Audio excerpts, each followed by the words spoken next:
মামুদ চালা দেন দেন আস্তাগফিরুল্লাহ রাব্বি মিন কুল্লি জামবি ওয়া আতুবু ইলাইহি লা হাওলা ওয়া লা কুওয়াতা ইল্লা বিল্লাহিল আযীম। আমি একটু মাঝে মাঝে কিছু প্রশ্ন করব, উত্তর দিবেন।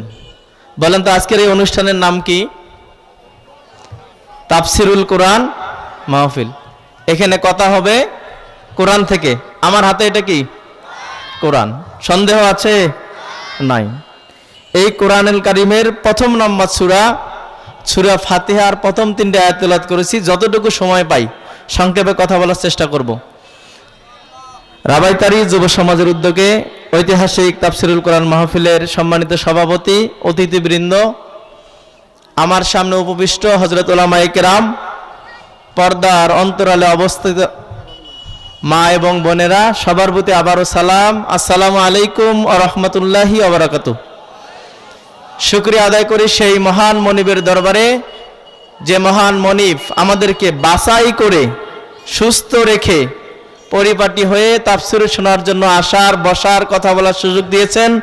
সে আল্লাহর দরবারে শুকরিয়া আদায় করে আলহামদুলিল্লাহ।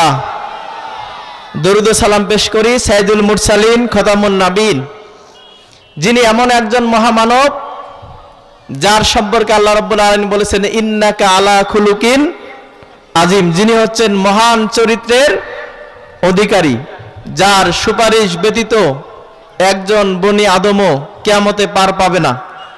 পাবে কি? সেই মহান মানবের শানে সোনার মদিনায় রওজা মোবারকে সালাম পৌঁছায় দেওয়ার লক্ষ্যে সকলে বলি সাল্লাল্লাহু আলাইহি ওয়াসাল্লাম। আমরা যারা এখানে উপস্থিত হয়েছি, অনেকের মা নেই, বাবা নেই, অনেক পূর্বপুরুষ অন্ধকার কবরে শায়িত হয়েছেন। আল্লাহ রাব্বুল আলামিন যেন তাদেরকে আজকের এই তাফসিরুল কোরআন মাহফিলের উসিলায় মাফ করে দিয়ে জান্নাতুল ফেরদাউস নসিব করেন। এখন আমরা আলোচনার দিকে যাব। তাহলে এটা কি? আরেকটু জোরে জবাব দেন। কোরআন। এই কোরআনের মাহফিল, একটা বিষয় আমি প্রায় জায়গায় বলি, 2024 সালের অক্টোবর থেকে আজকে 25 সালের জানুয়ারি পর্যন্ত প্রতিদিন গড়ে সারা বাংলাদেশে 900 তাফসির মাহফিল হয়। কতগুলো? 900। একটা মাহফিল থেকে যদি একজন লোক নামাজি হতো, হেদায়েত পেত, আছে কি মসজিদ শূন্য থাকতো? যদি জরিপ করা যায় দেখা যাবে এখানে অনেকে ঈশার নামাজও পড়ে নাই। পাওয়া যাবে না? যদি এই তাফসিরুল কোরআন মাহফিলের পর শোনার পরে যদি আমার হৃদয়ে নাড়া না দেয়, আমি যদি কোরআন না বুঝি এবং শোনার পরে বোঝার পরেও যদি আমল না করি, এরকম লক্ষ কোটি মাহফিল শুনে কোনো লাভ হবে? কোনো লাভ হবে না। এজন্য শুধু ভাইরাল বক্তা এসেছে কিনা এটা দেখার জন্য এই নিয়তে আসা যাবে না। কোরআন পড়তে হবে, বুঝতে হবে, আমল করতে হবে, আমলের নিয়তে শুনতে হবে। যদি এই নিয়তে শুনতে পারি তাহলে আজকের মাহফিল আমার জন্য সফল। কি ঠিক কিনা? আর যদি আমার উদ্দেশ্য হয় শুধুমাত্র বক্তাকে দেখা, উদ্দেশ্য হয় কতগুলো মানুষ হলো সেটা দেখা, উদ্দেশ্য যদি হয় বক্তা কেমন রাজনৈতিক বক্তব্য দিল, স্টেজ কাঁপালো কিনা, এই উদ্দেশ্য যদি হয়, এরকম লক্ষ কোটি মাহফিল আমার জন্য একটি সওয়াব নিয়ে আসতে পারবে? পারবে কি? এজন্য আমরা গত জীবনে যা করেছি, আজকে আসুন আমরা এই নিয়ত করি, আমরা কোরআন থেকে যা শুনবো তা আমল করব। পারবে তো? এটা হাত তুলে মাথা দেন। হে আল্লাহ, আমাদের সকলের হাতগুলোকে কবুল করে নিন। আসি সেদিকে। এটা তাহলে কোরআন। এই কোরআন যারা মানবে, কোরআন প্রতিষ্ঠার জন্য যারা কাজ করবে, তাদের জন্য সুফল আছে না নাই বলেন তো? অবশ্যই সুফল আছে। রাসূল করিম সাল্লাল্লাহু আলাইহি ওয়াসাল্লাম বলেছেন, মান করা আল কুরআনা ফাস্তাজহিরাহু ফাহাল্লা হালালাহু ওয়া হাররামা হারামাহু আদখালাহুল জান্নাহ। সুবহানাল্লাহ বলেন। রাসূল করিম সাল্লাল্লাহু আলাইহি ওয়াসাল্লাম বলেছেন, যে ব্যক্তি এই কোরআন পড়বে, কোরআন বুঝবে, কোরআনের হালালটাকে হালাল জেনে গ্রহণ করবে, হারামটাকে হারাম জেনে বর্জন করবে, রাসূল বললেন আদখালাহুল জান্নাহ, ওই ব্যক্তি জান্নাতে প্রবেশ করবে। সুবহানাল্লাহ। কি বাড়িতে রেখে এসেছেন? আরেকবার বলেন সুবহানাল্লাহ। আমরা সেই জান্নাতে যেতে চাই। চাই জান্নাতে যেতে? কে কে চাই? দুই হাত তোলেন তো। লিল্লাহে তাকবীর, লিল্লাহে তাকবীর। আল কোরআনের আলো, সংসদে জালো, নারায়ে তাকবীর। আত্মান। তাহলে যদি জান্নাতে যেতে চাই আমাদেরকে এই কোরআনের কাছে ফিরে আসতে হবে। আল্লাহ রাব্বুল আলামিন কোরআন কারিমে বলেছেন, কিতাবুন আনজালনাহু ইলাইকা লিতুখরিজান নাস মিনাজ জুলুমাতি ইলান নূর।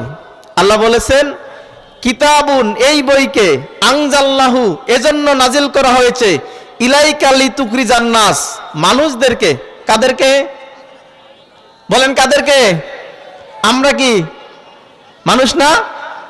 মানুষদেরকে উদ্দেশ্য করে বলেছেন, ইলাইকা লিতুখরিজান নাস মিনাজ জুলুমাতি ইলান নূর, অন্ধকার থেকে আলোর পথে নিয়ে আসবে এই কোরআন।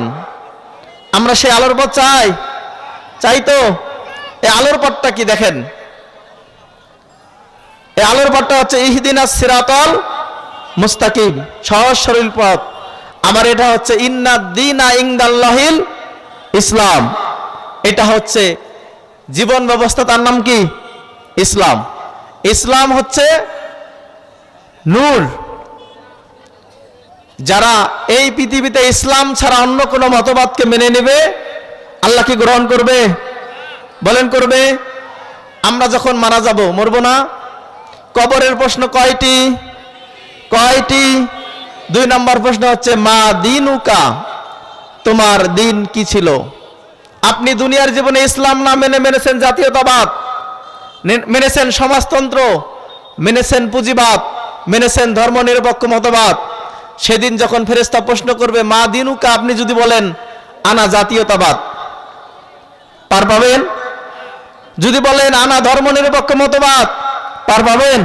কি বলতে হবে? দ্বীনি আল ইসলাম। কিন্তু আমি দুনিয়ার জীবনে ইসলাম মানি নাই, রাসূল মানি নাই, কোরআন মানি নাই, হাদিস মানি নাই, আল্লাহ এবং আল্লাহ রাসূলের বিরুদ্ধে অবস্থান নিয়েছি, আলেমদের বিপক্ষে অবস্থান গ্রহণ করেছি। সেদিন কি আমার মুখ থেকে জবাব আসবে? কখনোই আসবে না। আল্লাহ রাব্বুল আলামিন দেখেন, আল্লাহ তাআলা বলেছেন, ওয়া মাই ইয়াবতাগি গায়রাল ইসলামা দীনান ফালা ইউকবালা মিনহু। আল্লাহ বলেছেন, যে ব্যক্তি ইসলাম ছাড়া অন্য কোনো জীবন ব্যবস্থা মেনে নেবে, ফালাই ইউকবালা মিনহু, তা কশ্চিন কালেও গ্রহণ করা হবে না। তাহলে যেখানে ইসলাম নাই সেখানে যাওয়া যাবে? যাদের ভিতরে কোরআন নাই সেখানে যাওয়া যাবে? তাহলে একটু স্লোগান তুলুন, কোরআন আছে যেখানে, ইসলাম আছে যেখানে, কোরআন নাই যেখানে, ইসলাম নাই যেখানে। কথাটা সত্য থাকবে তো? কিছুদিন আগে এখানে একটা অনুষ্ঠান হয়েছে, মনজ্ঞ সাংস্কৃতিক অনুষ্ঠান। আমার মনে হয় এত সুন্দর প্যান্ডেল ছিল না, এত সুন্দর সিস্টেম ছিল না, কিন্তু লোকের কি অভাব ছিল? ইসলামের পক্ষে লোক কমই হয়। বদরের যুদ্ধে মুসলমানদের সংখ্যা কত ছিল?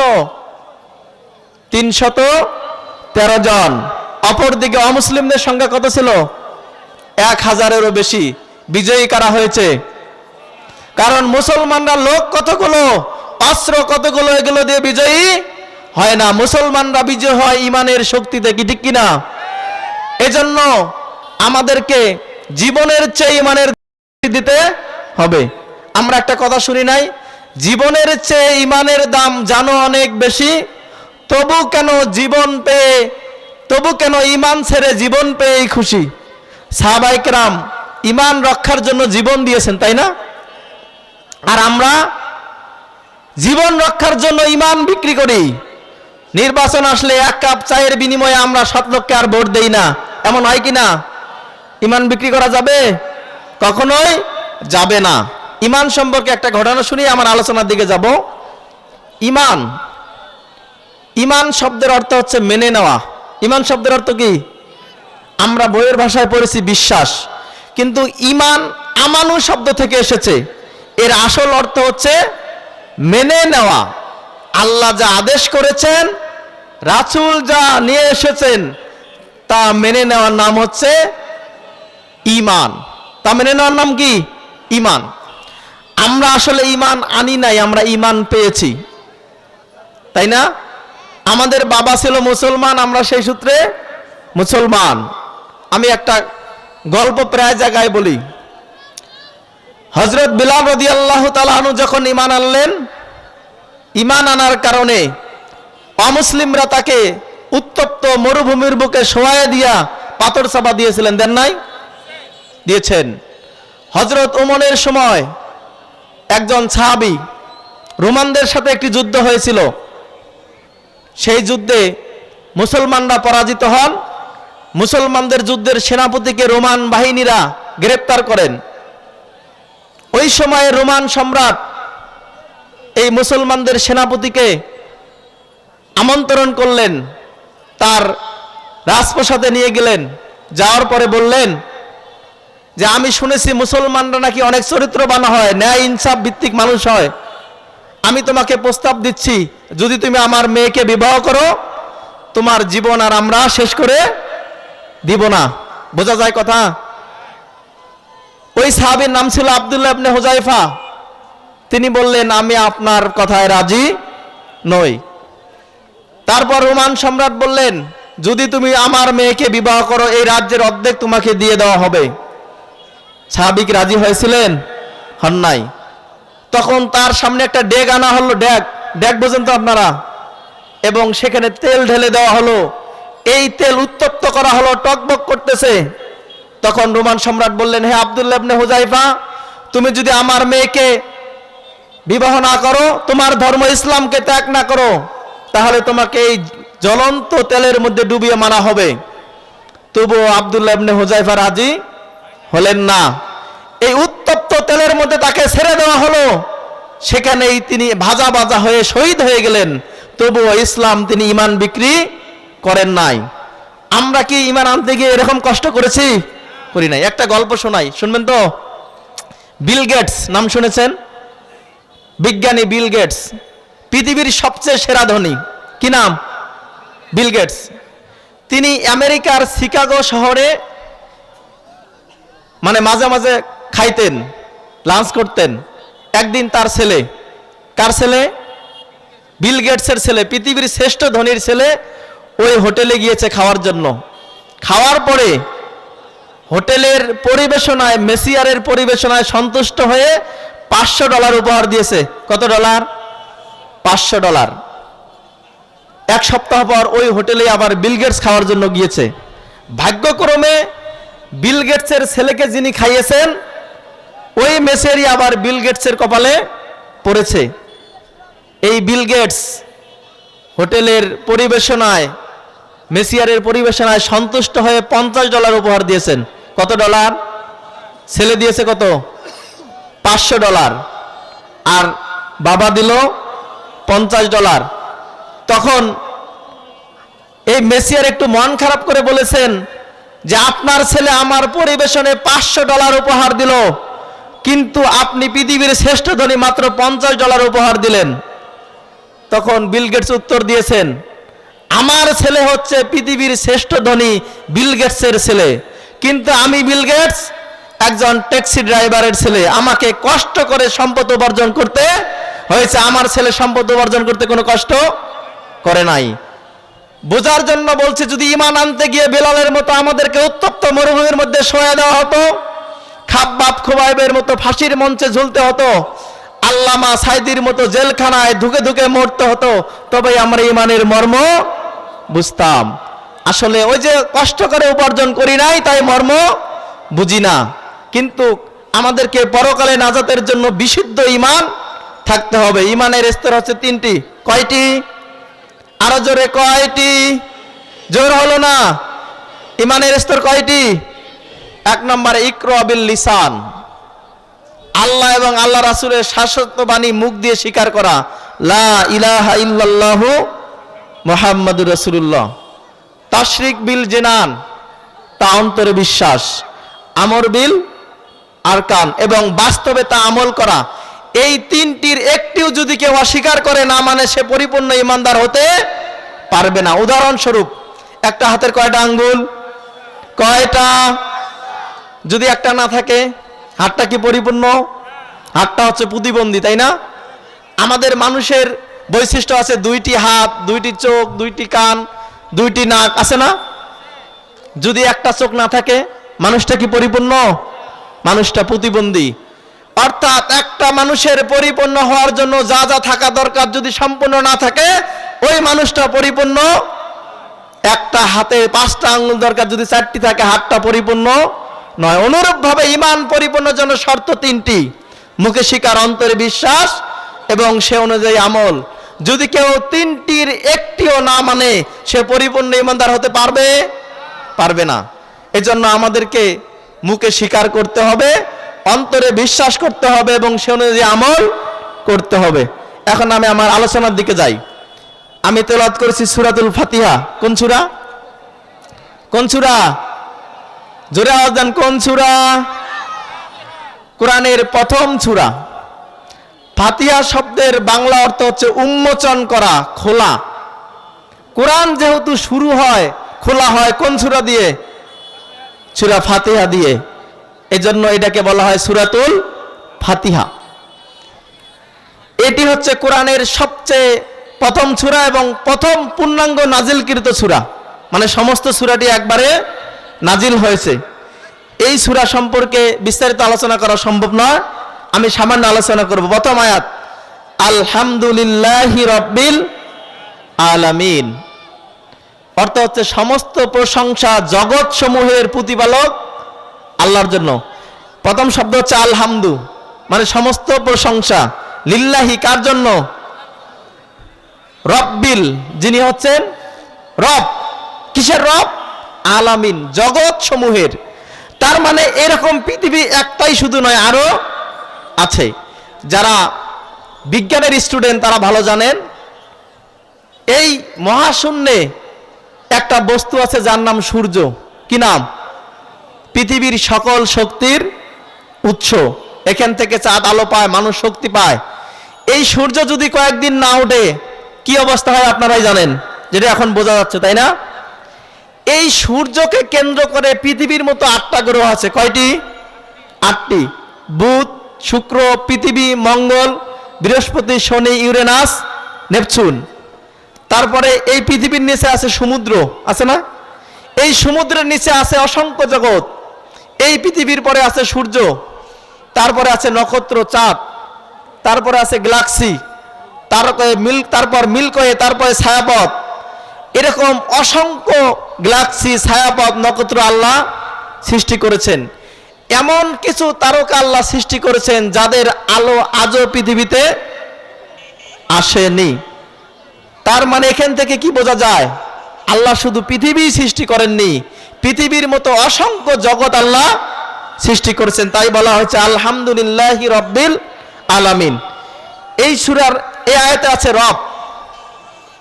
আমাদেরকে রব বুঝতে হবে। রব শব্দের অসংখ্য অর্থ আছে, তার মধ্যে একটা অর্থ হচ্ছে লালন পালনকারী। আমাদেরকে কে খাওয়ান বলেন তো? খাওয়ান কে? রিজিক দেন কে? আল্লাহ। এখন আসেন, আমরা যখন রুহ জগতে ছিলাম, মরার আগে কোথায়, মানে জন্মগ্রহণ করার আগে কোথায় ছিলাম? আল্লাহ সমস্ত রুহগুলো একসাথে সৃষ্টি করেছেন। করার পরে সমস্ত রুহ জগৎকে আল্লাহ এক জায়গায় করে বলেছেন, আলাস্তু বি রব্বিকুম, আমি কি তোমাদের রব নই? আল্লাহ প্রশ্ন করেন নাই? কোন রুহ কোনো উত্তর দেন নাই। পুরুষ মানুষের জন্য মহিলা মানুষ প্যান্ডেলে যেতে পারতেছে না, একটু বলে দিন। রাস্তায় পুরুষ মানুষের জন্য মহিলাদের প্যান্ডেলে যাওয়ার সমস্যা হচ্ছে। দয়া করে পুরুষ ভাইয়েরা আপনাদের প্যান্ডেলে চলে আসুন, রাস্তায় কোনো গ্যামজাম করবেন না, মাহফিলের পরিবেশ রক্ষা করুন। তাহলে কি বলতেছিলাম? আল্লাহ যখন সমস্ত রুহ জগৎকে প্রশ্ন করলেন আলাস্তু বি রব্বিকুম, কোন রুহ কোনো উত্তর দিলেন না। আল্লাহ সমস্ত রুহ জগৎকে 70 বছর পোড়ালেন। কত বছর? 70 বছর পোড়ানোর পরে আবার বললেন আলাস্তু বি রব্বিকুম, কোন রুহ কোনো উত্তর দেন নাই। আবার 70 বছর পোড়ালেন, তারপরে বললেন আলাস্তু বি রব্বিকুম। এভাবে 3বার করে যখন প্রশ্ন করলেন, এই লক্ষ কোটি কোটি রুহ জগতের মধ্য থেকে একটি রুহ বললেন কালু বালা, হ্যাঁ আল্লাহ আপনি আমাদের রব। যিনি প্রথম বলেছেন কালু বালা আপনি আমাদের রব, এই রুহুটা ছিল হযরত মুহাম্মদ সাল্লাল্লাহু আলাইহি সাল্লামের রুহু। তিনি যখন কলুবালা বলেছেন, তার সাথে সুর মিলিয়ে সকল রুহু বলেছেন কলু বালা, আপনি আমাদের রব। তাহলে পৃথিবীতে আসার আগে আমরা যখন জান্নাতের মধ্যে রুহু জগতে ছিলাম, সেখানে রব ছিল কিনা? ছিল কিনা? এরপরে আসেন, এটার নাম কি? কোরআন। কোরআনের প্রথম সূরা কি? সূরা ফাতিহা। এই সূরা ফাতিহার শুরুতে আলহামদুলিল্লাহি রাব্বিল আলামিন, রব আছে না নাই? আছে। এরপরে আসেন, কোরআনের শেষ সূরার নাম কি? সূরাতুন নাস। এই নাসের শুরুতে আছে কুল আউযু বিরাব্বিন নাস। তার মানে জীবনের শুরুতে রব, কোরআনের শুরুতে রব, কোরআনের শেষে রব। এরপরে আমরা যখন মারা যাব, আমাদেরকে রাখবে কোথায়? কবরে। সে কবরের প্রথম প্রশ্ন কি? মান, কথা বলেন, কবরের প্রথম প্রশ্ন কি? মান রব্বুকা, রব আছে না নাই? তাহলে জীবনের শুরুতে রব, শেষেও রব, কোরআনের শুরুতে রব, শেষেও রব। তার মানে আমাদের জন্ম থেকে মৃত্যু পর্যন্ত রবের বিপক্ষে যাওয়ার কোনো সুযোগ আছে? নাই। শুরুতেও রব, শেষেও রব। যখন কবরে প্রশ্ন করা হবে মান রব্বুকা, আপনি দুনিয়ার হুকুম, নামাজ পড়েন নাই, রোজা রাখেন নাই, হজ করেন নাই, যাকাত দেন নাই, ইতিমকে গলা ধাক্কা দিয়েছেন, ইসলামের বিপক্ষে রাজনীতি করেছেন, কোরআন সুন্নাহর বিপক্ষে অবস্থান নিয়েছেন, আলেমদের উপর নির্যাতন করেছেন, অত্যাচার চালিয়েছেন, সেদিন কি আপনার মুখ থেকে উত্তর আসবে রব্বি আল্লাহ? আসবে কি? আসবে না। এজন্য যেহেতু জীবনের শুরুতেও রব, শেষেও রব, এজন্য আমাদের জীবনের শুরু থেকে শেষ পর্যন্ত কার বিধান অনুযায়ী জীবন পরিচালিত হবে? রবের বিধান অনুযায়ী পরিচালিত হবে। তাই বলা হয়েছে আলহামদুলিল্লাহি রাব্বিল আলামিন। আর রবের ব্যাখ্যায় না যাই, 2 নম্বর আয়াত বলা হয়েছে আর রহমানির রহিম। রবের পরিচয়, রব কেমন? তিনি হচ্ছেন রহমান এবং রহিম। তিনি কেমন রহমান, কেমন রহিম? দেখেন, আল্লাহ রাব্বুল আলামিন বলেছেন ইয়া আইয়ুহাল ইনসানু মা গররাকা বিরাব্বিকাল কারীম, হে মানুষ সকল, কোন জিনিস তোমাকে সেই রব থেকে ভুলিয়ে রেখেছে? আল্লাযী খলাকাকা ফাসাওয়াকা ফাআদালাক, অথচ তিনিই তোমাদেরকে সৃষ্টি করেছেন। আমাদেরকে কে সৃষ্টি করেছেন? আল্লাহ। ফি আই সূরাতিম মাশা রাক্কাবাক, শুধু সৃষ্টিই করেন নাই, আমাদেরকে সুন্দর আকৃতি দিয়েছেন। আমাদের আকৃতি কে দিয়েছেন? এই পৃথিবীর লক্ষ কোটি কোটি মানুষের ভিতরে কোন মানুষের আকৃতির সাথে কারো আকৃতি কি মেলে? এটা কারিগর কে? এই কারিগর কে? এই পৃথিবীর মানুষের হাতে ছাপ আছে না? আমরা বায়োমেট্রিক দেই না? কোন মানুষের হাতের সাথে কোন মানুষের হাত কি মেলে? বিজ্ঞান বলেছে যে মানব দেহ একটি আজব যন্ত্র। কেমন আজব যন্ত্র? দোলাবাড়ি চেনেন আপনারা? বা কোনো রাস্তা দিয়ে যাচ্ছেন, দেখলেন আপনি যেদিকে যাচ্ছেন বিপরীত দিক থেকে একটা দাঁড়ার সাপ আপনার দিকে আসতেছে, বিশাল বড়। বলেন তো আপনার কোন অঙ্গটি আগে দেখবে? চোখ, তাই না? এই চোখ দেখবে, দেখার পরে আপনার মস্তিষ্ককে বলবে ভাই মস্তিষ্ক, ওই যে সামনে দেখো সাপ। মস্তিষ্ক তখন কি বলবে? যদি লাঠি থাকে পিটাও, না হলে পালাও, বলবে কিনা? এই যে আপনি সাপ দেখলেন, চোখ দেখলো, চোখ মস্তিষ্ককে বলল যে ওই যে একটা সাপ, লাঠি থাকলে পিটাও নইলে পালাও। এই যে দেখা, সিদ্ধান্ত নেওয়া কতক্ষণ লাগছে বলেন তো? কতক্ষণ লাগছে? 1 সেকেন্ডও লাগে নাই। এটা সৃষ্টি কে করেছেন? এজন্য তিনি হচ্ছেন রহমান এবং রহিম। তিনি আমাদেরকে সুন্দরভাবে সৃষ্টি করেছেন। এই রব শব্দের আরেকটি অর্থ হচ্ছে রিজিক দাতা, লালন পালনকারী। আমাদেরকে কে খাবার দেয় বলেন তো? এই পৃথিবীতে শুধু খাবারের জন্য মানুষ গোলা ভরা ধান রাখে, আর কোন প্রাণী রাখে কি? শিয়ালগুলো, এই পৃথিবীতে একটা আশ্চর্যজনক প্রাণী হচ্ছে শিয়াল। মানুষের সামনে বের হলেই দৌড়ানি দেয়, দেয় না? তাদের চেহারা খারাপ না ভালো বলেন তো? শরীরে গোস্ত কম না বেশি? এই শিয়ালকে কে খাওয়ায়? আল্লাহ রাব্বুল আলামিন কোরআনে সেই কথা বলেছেন, যে সকালবেলা খালি পেটে পাখিগুলো বের হয়ে যায়, আবার সন্ধ্যাবেলা পেট পূর্তি করে পেট ভরে খেয়ে আবার নিরে ফিরে যায়। তাদেরকে কে খাবার দেন? আল্লাহ। তিনি হচ্ছেন রহমান এবং রহিম। এরপরে আসি মালিক ইয়াউমিদ্দিন, এটা বিষয়ে একটু আলোচনা করব। তিনি হচ্ছেন বিচার দিবসের মালিক। বিচার দিবস বা আখিরাত দিবস, কিয়ামত, এটা কি হবে? হবে? জোরে জবাব দেন, হবে? কে কে বিশ্বাস করেন একটু হাত তোলেন তো, হাত নামান। কিয়ামত হবে, এতে কোনো সন্দেহ নাই। কেন কিয়ামত হবে? এই সমাজে, এই এলাকায় কোনো মানুষ যদি কোনো অপরাধ করে বিচার হয় কিনা? হয়, নিঃসন্দেহভাবে হয়। এলাকায় না হলে কোর্টে, জজ কোর্টে যদি না হয় হাইকোর্ট, হাইকোর্ট না হলে সুপ্রিম কোর্ট, সুপ্রিম কোর্ট না হলে আন্তর্জাতিক আদালত, সেখানেও যদি না হয় আবার সানি মামলা হয়, হয় না? হয় কিনা? এই দুনিয়ার জীবনে সামান্য অপরাধের জন্য যদি বিচারের আদালতে দাঁড়াতে হয়, যে আল্লাহ রাব্বুল আলামিন এই মহাবিশ্ব সৃষ্টি করেছেন, আপনাকে আমাকে হায়াত দিয়েছেন, মাঠ ভরা ফসল দিয়েছেন, অসংখ্য রিজিক দিয়েছেন, আমরা এই রিজিক খেয়ে যে আল্লাহ বললেন আলা লাহুল খালক ওয়ালাম, সৃষ্টি যার হুকুম চলবে তার। কে সৃষ্টি করেছেন? আমাদের সৃষ্টিকর্তাকে। আরো জোরে, সৃষ্টিকর্তাকে। যে আল্লাহ আমাদেরকে খাওয়ালেন, পড়ালেন, এত সুন্দর জীবন যাপন করালেন, সে আল্লাহর হুকুম মানলেন কিনা আল্লাহ বিচার করবে না? যে আল্লাহ আপনাকে ক্ষমতা দিলেন, ক্ষমতায় গিয়ে আলেমদেরকে ধরে ধরে ফাঁসি দিলেন, জেলখানায় ঢুকালেন, অত্যাচার করলেন, মিথ্যা মামলা দিয়ে রাজাকার উপাধি দিলেন, আল্লাহ তাদেরকে আখিরাতের ময়দানে তুলবে না? অবশ্যই তুলবে। এর বিচার আল্লাহ করবেন, কি ঠিক কিনা? দুনিয়াতেও আল্লাহ দেখাবেন, আখিরাতেও দেখাবেন। এই যে আখিরাত যে হবে, যদি কোনো মানুষ বিশ্বাস না করে, আল্লাহ এই জন্য আবার সুন্দর করে কোরআনে বলেছেন, সূরাতুশ শামস, আল্লাহ 6টি জিনিসের কসম খেয়েছেন। কয়টি? আরো জোরে, কয়টি? ওয়াজ মুখস্থ করে যাবেন। আখিরাত যে হবে এ বিষয়ে আল্লাহ বলেছেন ওয়াশ শামসি ওয়া দুহাহা, আল্লাহ সূর্যের কসম খেয়েছেন। যারা ইংরেজি সাহিত্যের স্টুডেন্ট আছেন তারা ভালো বুঝবেন, এই পৃথিবীতে কিছু জিনিস আছে মহাসত্য। কি মহাসত্য? Universal truth. তার মধ্যে সূর্য একটা। পৃথিবী সৃষ্টি লগ্ন থেকে যেভাবেই উঠেছে এখনো সেইভাবে উঠে, কিয়ামত পর্যন্ত একই নিয়মে উঠবে, কোনো পরিবর্তন নাই।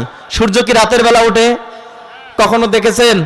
এখানে 70-80 বছরের মানুষও আছে, সূর্য কি রাতের বেলা ওঠে? কখনোই ওঠে না। সূর্য একই নিয়মে আল্লাহ যেভাবে চালান সেভাবেই চলতেছে। এই মহাসত্য, আল্লাহ এই মহাসত্যের কসম খেয়ে বলেছেন ওয়াশ শামসি ওয়া দুহাহা, সূর্য যেমন মহাসত্য, আখিরাত হবে এটাও, এটাও কি কোনো সন্দেহ নাই। এরপর আল্লাহ বললেন ওয়াল কমারি ইজা তালাহা। কমারুন মানে কি? চাঁদ। কমারুন মানে চাঁদ। আরবিতে চাঁদের 3টি আরবি আছে। একটা হলো হেলালুন, মানে নতুন চাঁদ, যেদিন মাসের শুরুতে চাঁদ ওঠে, ছোট্ট একটু দেখা যায়, এটাকে আরবিতে বলা হয় হেলালুন। আবার যখন 14-13 তারিখে পূর্ণিমা হয়, চাঁদটা পরিপূর্ণ গোল হয়, হয় না? এটাকে আরবিতে বলা হয় বাদরুন, মানে পূর্ণিমা চাঁদ। আর চাঁদের দশা আছে, ছোট থেকে বড়, আবার বড় থেকে আস্তে আস্তে ছোট। এই সকল চাঁদকে বলা হয় কমারুন। চাঁদ মহাসত্য কিনা বলেন তো? প্রতিদিন সন্ধ্যা হলে চাঁদ উঠবে। অমাবস্যার রাতে কি চাঁদ ওঠে? কখনোই ওঠে না। একই নিয়মে, একই সিস্টেমে প্রতিদিন চাঁদ চলছে। চাঁদ যেমন মহাসত্য, আল্লাহ চাঁদের কসম খেয়ে বলেছেন ওয়াল কমারি ইজা তালাহা, আখিরাত হবে এটাও সত্য। তাহলে আখিরাত হবে তো? তারপরে আল্লাহ বললেন ওয়ান নাহারি ইজা জাল্লাহা, রাতের কসম, সূর্য যখন ডুবে যায় কি হয়? কি হয়? রাত হয়। এই রাত মহাসত্য কিনা বলেন তো? আল্লাহ এই রাতের কসম খেয়ে বলেছেন রাত যেমন মহাসত্য, আখিরাত হবে এটাও মহাসত্য। তারপরে দিনের কসম খেয়েছেন, যখন সকালবেলা সূর্য ওঠে তখন কি হয়? দিন হয়। এই দিনের পরে রাত, রাতের পরে দিন পালাবদল চলছে কিনা? এই নিয়মের কি পরিবর্তন আছে? এই নিয়ম যেমন মহাসত্য, দিন যেমন মহাসত্য, আখিরাত হবে, এটাও কোনো সন্দেহ আছে নাই। এরপরে আল্লাহ বলেছেন জমিনের কসম, মাটির কসম, আল্লাহর দিওয়ামা তাহা, মাটি মহাসত্য কিনা? আমরা যখন মানুষকে মাটি দেই একটা দোয়া পড়ি না, মিনহা খলাকনাকুম অফিহা নঈদুকুম অমিনহা নুকরিজুকুম তারাতান উখরা। তোমাদেরকে এই মাটি থেকেই সৃষ্টি করা হয়েছে, আবার মাটিতেই রাখা হলো, আবার মাটি থেকেই উত্তোলন করা হবে। হবে না? জীবিত করা হবে না? অবশ্যই হবে। এই মাটি দেখেন আল্লাহর একটা মহান সৃষ্টি। মাটি, মাটিতে অক্সিজেন আছে 64%। কত পার্সেন্ট অক্সিজেন চিনেন আপনারা? আমরা যে নিঃশ্বাস গ্রহণ করি, কি গ্রহণ করি? অক্সিজেন। আর যখন প্রশ্বাস ছেড়ে দেই, কার্বন ডাই অক্সাইড ছেড়ে দেই। গ্রহণ করি কি? অক্সিজেন, ছেড়ে দেই কার্বন ডাই অক্সাইড। আবার বলেন, গ্রহণ করি কি? অক্সিজেন, ছেড়ে দেই কার্বন ডাই অক্সাইড। এই মাটিতে অক্সিজেন আছে 64%। কত পার্সেন্ট? যাতে মানুষের শ্বাস গ্রহণে কোনো সমস্যা না হয়। যদি কারো অক্সিজেন কিনে দিতে হয়, অক্সিজেন শর্ট হয়, শ্বাসকষ্ট হয়, আমরা হাসপাতালে যাই না, গিয়ে আমরা একটা অক্সিজেন গ্রহণ করি, করি না? এটা মাটিতে আছে 64%। এরপরে কার্বন ডাই অক্সাইড আছে 5%। কত পার্সেন্ট? কত পার্সেন্ট? কার্বন ডাই অক্সাইড হলো উত্তপ্ত গ্যাস। এটা যদি খুব বেশি হতো, মাটি এমন গরম হতো, মানুষ মাটিতে বসবাস করতে পারতো না। এরপরে আছে নাইট্রোজেন। আপনারা ইউরিয়া সার চেনেন? এটা জবাব দেন, ইউরিয়া সার চেনেন? ইউরিয়া সার পানিতে ভিজে রাখবেন, একটু পরে হাত দিবেন, বলেন তো ঠান্ডা লাগবে না গরম? অনেক বেশি ঠান্ডা। এজন্য মাটি যাতে একেবারেই ঠান্ডা হয়ে না যায়, আল্লাহ মাত্র নাইট্রোজেন দিয়েছেন কত পার্সেন্ট? 5%। আর এমন সিস্টেম করেছেন, শীতকালে মাটি খুঁড়বেন, মাটি হবে গরম, কি ঠিক কিনা? আর গরমের দিবে মাটি খুঁড়বেন, মাটি হবে ঠান্ডা। কে এই ব্যবস্থা করেছেন? আল্লাহ এই ব্যবস্থা করেছেন। অর্থাৎ এত পরিমাণ কম কার্বন ডাই অক্সাইড দিয়েছেন যাতে কোনো মানুষ গরমে গলে না যায়।